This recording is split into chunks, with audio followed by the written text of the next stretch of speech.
Anyway, the story goes that Marshall Dillon walks into the law office and he says to his deputy, Festus, he says, what's been happening while I've been away? And Festus says, well, the Turner's little boy Billy, he went and got him swallowed a bullet. Anyway, he'd been hunting all over town trying to find Doc, and because Doc couldn't be found anywhere.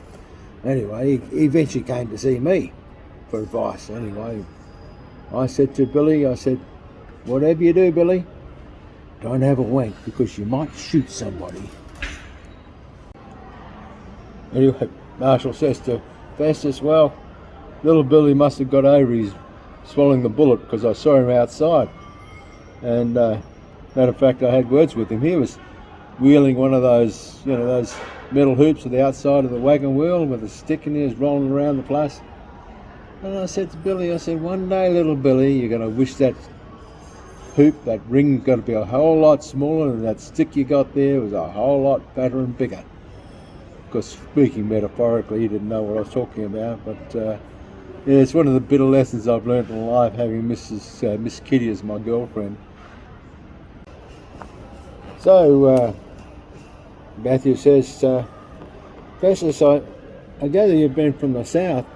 You're a rebel during the war.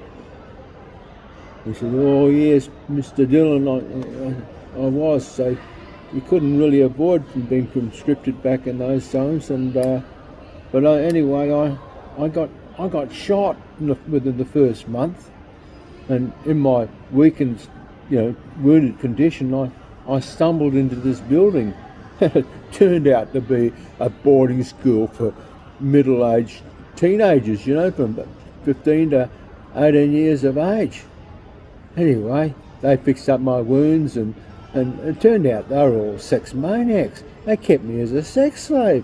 The whole way through the war, they kept me as a sex slave. Because Marshall Dillon says, well, didn't you try to escape? He says, I did escape once, but I had to go back for my lighter. And Matthew says to Festus, he's saying, being a rebel, I mean, did you have anything to do with these slaves at all? Well, to be honest, Marshall Dillon, I had a couple of female slaves myself. He said, you might find that difficult to believe, but once you've been to bed with a few of these girls, it gets a bit addictive, and it's cheaper to have them yourself rather than renting them all the time. And anyway, and Marshall Dillon said, oh, that's a terrible bloody thing to, in the eyes of the Lord, didn't you realise that? Oh yes, Marshall Dillon, I eventually came to that conclusion, he says, and so I sold them off. And sold them off to a local priest.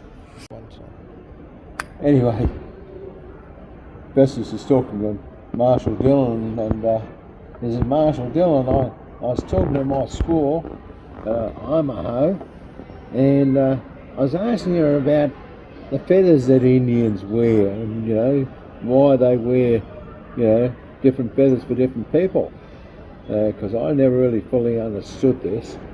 And so I said to her, you wear one feather, and in the Braves I see they wear two feathers. Yes, she says, it's all to do with sex. What, male or female? She said, no, it's sex. I said, what do you mean? She said, well, one feather, it's how many feathers it takes to stimulate you sexually. What? So I only need one feather. A brave needs two.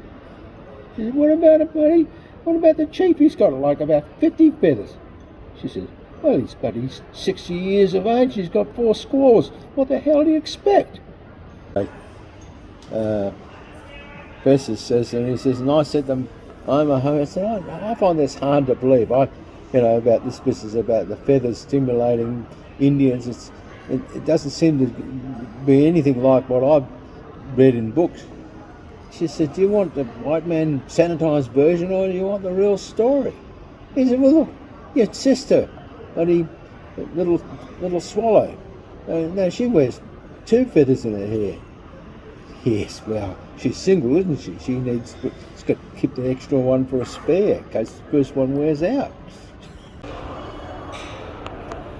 Anyway, they're in the law office, and Marshall says to Festus, he says, there's some, I noticed that one of those old trappers, those mountain men, just come into town, and they can be a bit of an unruly lot. I think you'd better go and check him out, find out what he's about and how soon he's going to get out of town, because we don't want him causing any problems.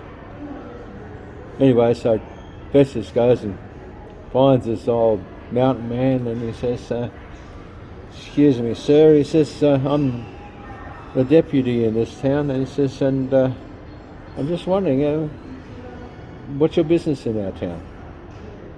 The trapper says, well, he says, I've just come down from the mountains, and I've come for more provisions, and I've got a woman coming on the stage, and she's a mail order bride.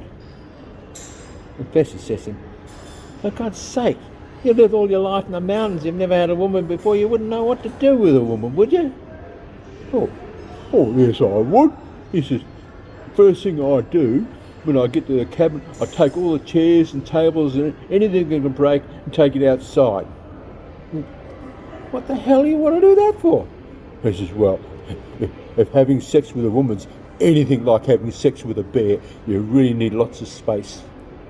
Anyway, Marshall Dillon says to Festus, he says, look, Festus, he says, remember we were out in the range there a couple of months ago. He says, I still laugh about that. He says, you know, we're stuck out in the middle of nowhere, and we get to hear these Indian drums, and I said to him, look, Festus, that doesn't sound good. I think we've got a problem here with these Indians, and they're probably war drums, you know, they're getting faster and faster, and I think we're probably headed for trouble. And you said, don't worry, Mr. Dillon, I was brought up with the Cherokee Indians when I was a kid. And he says, you know that beat, one beat and one loud beat and three soft beats, and boom, boom, boom, boom, boom, boom, boom, boom. Yes, that's what it is, that's what it is. He says, that's the sound they make when they have their group masturbation. Festus, I just wondering whether you could run by me that situation that happened on the stage the other day, because you know, I'd like to hear exactly what happened again. He said, well, Marshall Dillon, we're about 50 miles out of town, and this tin-horn bloody young salesman, he asked the girl across from him on the stage, he says, pretty young thing, he says, he offered her $10 for a blowjob. Well, I pulled out my gun and I shot him right there and then, and I opened the door of the stage and kicked him out, kicked his ass out of the stage. Marshall said, what were you, felt you were defending the young lady's honour? Oh, bit honour, bit buggered. You know, bloody blowjobs in these parts are only 2 bits. I was fighting bloody inflation. Festus says to Marshall, then he says, well, Marshall, he says, there's something I probably shouldn't confide in you. He says, a few years ago I used to drink a lot, you know, heavy drinker, and passed out in the alley. Or one night I was passed out in the alley, and some cowboy must have thought my mouth looked like a pussy, and he stuck his dick in my mouth. And Marshall Dillon pumps up and says, well, I guess that's why you haven't shaved since. Festus says, I'm not going to give you an answer on that one, but I'll tell you what, next time we're out on the bloody range there sleeping at night, I'm going to sleep like a baby, and you're going to have your eyes peeled because you won't know, will you? Now, Marshall Dillon's talking to Festus. He says, I have to laugh. The deputy I had before, he says, this is before I really knew Miss Kitty. Anyway, he comes flying in the town on Miss Kitty's buckboard.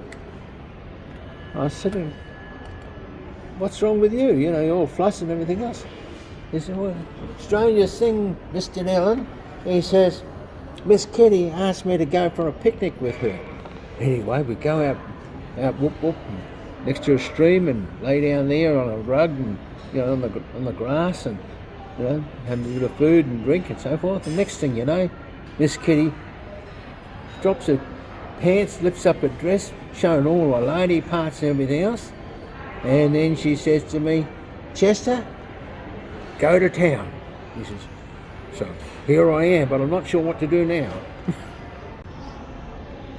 Anyway, Bessie says to Marshall, he says, something else I should confide in you, Marshall. He says,